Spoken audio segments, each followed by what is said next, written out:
Hello friends, welcome है आपका मेरे चैनल में। अभी टूर सीरीज़ चल रहा है। कोयम्बटूर पार्ट 1 पार्ट 2 में वीडियो आ चुका है और आज का वीडियो है बोध गया और नालंदा पे। बोध गया में आपको देखने को मिलेंगे पूरे एशिया के तरह तरह की मंदिर, जैसे Thai monastery, Chinese monastery, Bhutanese monastery, और साथ में वो जगह जो कि खास है जहाँ पे गौतम बुद्धा को मिला था इनलाइटमेंट। जी हाँ फ्रेंड, वो जगह शांति का प्रतीक है। वहाँ आप जाएंगे तो आपको बहुत अच्छा लगेगा। अब बात है नालंदा का। नालंदा यूनिवर्सिटी जो अगर आज होता तो शायद विश्व भर का नंबर 1 यूनिवर्सिटी होता, पर ऐसा क्या हुआ कि वो यूनिवर्सिटी तब्दील हो गया खंडहर में। किसने उसे जलाया और क्यों? सारे सवालों का मैं जवाब दूंगी। अंत तक वीडियो में बने रहिए और चलिए देर ना करते हुए वीडियो स्टार्ट करते हैं। बिहार की राजधानी पटना से 115 किलोमीटर की दूरी पे है बोध गया। सबसे पहले हम गए महाबोधि टेम्पल, जिसे 260 BCE में अशोका ने बनवाया था। उसके पास ही आपको देखने को मिलेगा वो बोधि ट्री, वो पीपल का पेड़ जिसके नीचे गौतम बुद्धा को इनलाइटमेंट मिली थी। उसके बाद हमने विजिट किया तिब्बतन मोनेस्ट्री, बहुत ही खूबसूरत। वहाँ जाके हमें देखने का मौका मिला कि किस तरह से वो गौतम बुद्धा को भोग लगाते हैं और पूजा की भी कुछ विधियों के बारे में पता चला।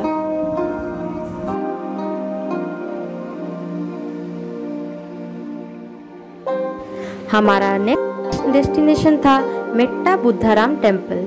ये एक थाई टेम्पल है जो काफ़ी खूबसूरत है, जिसका आउटर सेल स्टेनलेस स्टील से बना हुआ है। उसके बाद हमने विजिट किया द ग्रेट बुद्धा स्टैचू। इस स्टैचू की टोटल हाइट 80 फीट है। साथ ही यहाँ आपको देखने के मिलेंगे बुद्धा के 10 डिसिपल्स, अनुयायी, उनकी भी प्रतिमाएं बनी हुई है ग्रेट स्टैचू के दोनों तरफ। उसके बाद देखिए चाइनीज टेम्पल। ये चाइनीज आर्किटेक्चर आपको दिखेगा, बारीक आर्ट वर्क्स है जो काफ़ी खूबसूरत है, और अंदर जो आपको शांति मिलेगी वो तो आप जाके ही महसूस कर सकते हैं। यहाँ की आर्ट काफ़ी खूबसूरत है। उसके बाद हम चल पड़े द रॉयल भूटान मोनेस्ट्री। इसकी खूबसूरती भी आप देख ही सकते हैं। काफ़ी बारीक आर्ट वर्क है जो काफ़ी अट्रैक्टिव है। एक पल के लिए तो बस मंदिर को ही देखते रहे, निहारते रहे, ऐसा फील होगा। उसके बाद जब आप अंदर जाएंगे तो फिर आपको खूबसूरत बुद्धा की प्रतिमा दिखेगी और साथ में डीप मेडिटेशन का एहसास होगा। एक और मोनेस्ट्री जहां एक्सक्लूसिव थाई आर्किटेक्चर आपको दिखेगा जो काफ़ी सुंदर है। ऐसा लगेगा कि आप थाईलैंड पहुंच चुके हैं। यहाँ भी आपको बहुत ही अलग अलग तरह के स्टैचूज दिखेंगे और आर्ट वर्क्स दिखेगी। यहाँ की खूबसूरती भी लाजवाब है जो वर्ड से बयां करना शायद मुश्किल है। अंदर खूबसूरत बुद्धा की प्रतिमा के दर्शन के बाद हम चल पड़े जापानीज टेम्पल की ओर, और बस जापानीज टेम्पल के साथ ही खत्म हुआ हमारा बोध गया का सफ़र और शुरू हुआ नालंदा का सफ़र। बात 19वीं शताब्दी की है, जब ब्रिटिश ऑफिसर सर फ्रांसिस बुचनन को एक चाइनीज ट्रैवलर जुआन ज़ैंग की एक डायरी मिली। वो डायरी पढ़ के दंग रह गया था, क्योंकि उसमें जो लिखा हुआ था वो उस वक्त बस एक कल्पना मात्र ही लग रही थी। उसमें जिक्र था एक विश्वविद्यालय यानी यूनिवर्सिटी की, जिसमें 10,000 से भी ज़्यादा स्टूडेंट और 2,000 से भी ज़्यादा टीचर्स हुआ करते थे। 108 से ज़्यादा सब्जेक्ट्स की पढ़ाई, जिसमें वैदिक science, astronomy, yoga science, medical science, इस तरह के सब्जेक्ट्स हुआ करती थी। वो भी अलग अलग भाषाओं में पढ़ाई जाती थी।